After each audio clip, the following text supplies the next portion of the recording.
Good morning students. आज के video में हम जो स्टडी करेंगे टाइप ऑफ केमिकल रिएक्शंस में वो है डिस्प्लेसमेंट एंड डबल डिस्प्लेसमेंट। ये दो तरह के रिएक्शंस हम स्टडी करने वाले हैं। सबसे पहले डिस्प्लेसमेंट रिएक्शन पे अगर हम ध्यान देंगे तो simply displacement means to displace something, किसी चीज को हटा देने को हम डिस्प्लेस बोलते हैं। Suppose some object is here and we displace, हम इसको हटा के यहाँ पे डिस्प्लेस कर देते हैं। फिजिक्स में आप फोर्स एंड डिस्प्लेसमेंट पढ़ते हैं, तो simply that is the concept. अगर कोई एलिमेंट है कंपाउंड है ए एंड बी, तो ए और बी से मिलकर बना है। यहां पे अगर इस ए को कोई और ज्यादा रिएक्टिव एलिमेंट हो, मान लो ई, और वो इसको आके यहां से डिस्प्लेस कर दे और बी के साथ खुद कंपाउंड बना ले, the compound will be EV and A will be separated out. ये इस तरह की बात है। यहां पर एक चीज थोड़ी सी और इंपॉर्टेंट हो जाती है, वो है E has to be a stronger element than A, क्योंकि जो ज्यादा पावरफुल होता है वही वीक को डिस्प्लेस कर सकता है, ना कि ए कैन डिस्प्लेस ई। मैं आपको एग्जांपल से समझाऊंगा तो और थोड़ा सा क्लियर हो जाएगा। यहां पर एनसीईआरटी में भी और आपके सिलेबस के हिसाब से सबसे इंपॉर्टेंट एक एग्जाम्पल जो बनता है, that is the reaction between iron metal in copper sulphate. तो यहां पर क्या हो रहा है, अगर आप इससे कंपेयर करेंगे, copper has this salt, this is salt of copper, copper का सल्फेट सॉल्यूशन है। तो iron being a stronger metal, ये इसको कॉपर को यहां से हटा देता है और खुद आयरन सल्फेट बना देता है, कॉपर को यहां से डिस्प्लेस कर देता है। इसीलिए इस रिएक्शन को डिस्प्लेसमेंट रिएक्शन कहते हैं। The reaction will be iron sulphate plus copper. अब ये कॉपर डिपॉजिट होना शुरू हो जाएगा, निकल जाएगा इससे बाहर, और copper sulphate this is very very important type of reaction which is asked in each and every examination. और इसको पूछने के 3-4 तरीके हैं।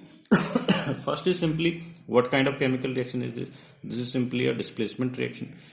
दूसरा पूछा जाता है कि इसको इतना इनकम्प्लीट छोड़ देते हैं कि iron plus copper sulphate what will be the products, तो दूसरा तरीका हो गया। तीसरा तरीका हो जाता है कि इसके कलर चेंज को लेके एक स्टेटमेंट बनाई जाती है, because copper sulphate is blue in colour, इसको ब्लू विट्रॉल भी बोलते हैं। तो ये इसका कलर है ब्लू विट्रॉल। एक ब्लू कलर का सॉल्यूशन है, उसमें से हम एक आयरन नेल डालते हैं तो वो लाइट ग्रीन कलर का हो जाता है, ये लाइट ग्रीन है। तो इस तरह के रिएक्शंस की स्टोरी बना दी जाती है कि what kind of reaction is this, right the chemical reaction, जहां पे एक ब्लू कलर के सॉल्यूशन में आप एक आयरन नेल डालते हो तो वो लाइट ग्रीन हो जाता है। इस तरह से क्वेश्चन पूछा जा सकता है। एक और तरीके से क्वेश्चन ये पूछा जाता है या एक्सप्लेन किया जाता है। सपोज इस चीज को अगर हम देखते हैं, दिस इज अ कंटेनर जहां पर आपका this solution is copper sulphate, ये ब्लू विट्रॉल हमने यहां पर लिया हुआ है। And you what do you do is, एक आयरन का नेल इसमें आप पुट करते हो या स्पून पुट करते हो। सपोज एक आयरन नेल आप इसमें पुट कर, तो this iron nail will dissolve in it, और इसके अंदर जो कॉपर है, ये जो कॉपर डिपॉजिट हो रहा है, कॉपर इसके अंदर नीचे बैठ जाएगा और ये आयरन नेल धीरे धीरे इसमें डिजॉल्व हो जाएगी। तो इस तरीके से भी पूछा जा सकता है कि एक सोल्यूशन है ग्रीन ब्लू कलर का जो ग्रीन में कन्वर्ट हो रहा है, जब हम इसके अंदर एक आयरन नेल डालते हैं तो what is the chemical reaction like. एक और तरीका है फाइनली इसको पूछने का कि कैन वी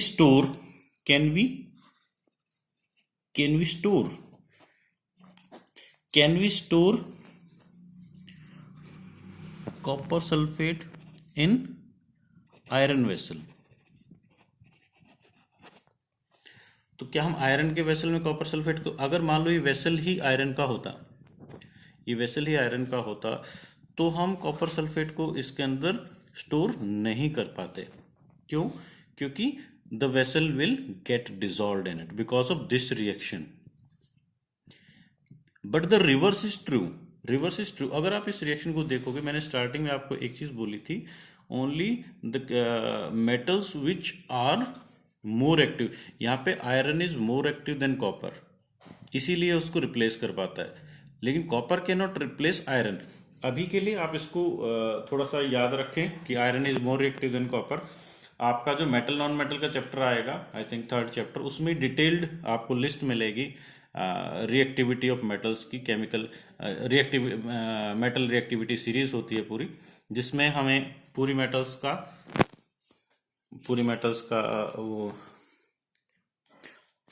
का हमको लिस्ट मिलता है कि कौन सी मेटल किससे ज़्यादा स्ट्रांग है और कौन किसको डिस्प्लेस कर सकते हैं, ठीक है। So if you talk about the reverse reaction, यानी can we store iron sulphate in copper vessel?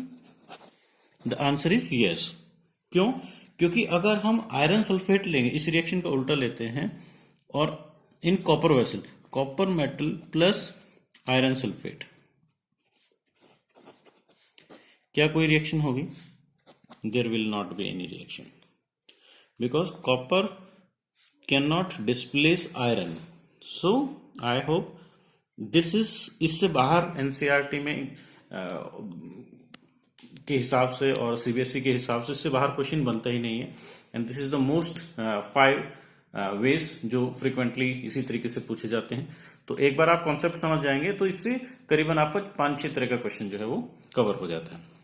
The main idea is displacement reaction, and main logic is only a strong metal can displace a weak metal, and the reverse is not true, उल्टा नहीं हो सकता, ठीक है। सो अगर आप displacement समझ गए तो डबल डिस्प्लेसमेंट समझना और भी आसान है। Second type of reaction we talked about is double displacement.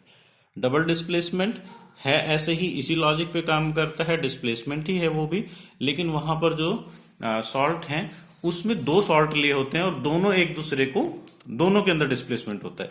यहां पर हमने देखा कि एक एलिमेंट था आयरन और एक सॉल्ट था, तो आयरन ने कॉपर को इसके सॉल्ट में से डिस्प्लेस किया।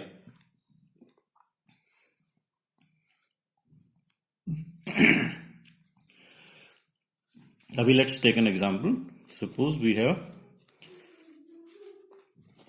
सोडियम सल्फेट, ठीक है, एंड बेरियम क्लोराइड। ये रिएक्शन हमने बैलेंसिंग में पहले की हुई है। दैट गिव्स, अब सोडियम का सल्फेट है और बेरियम का क्लोराइड है, डबल डिस्प्लेसमेंट हो, sodium will displace barium and barium will displace sodium. So the products will be barium sulphate, sulphate of barium plus sodium chloride.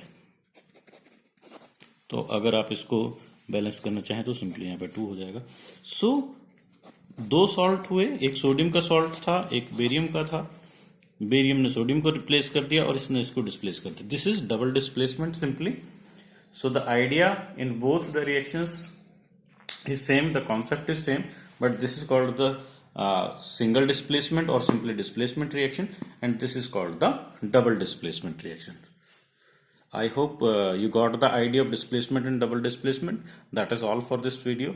Thank you.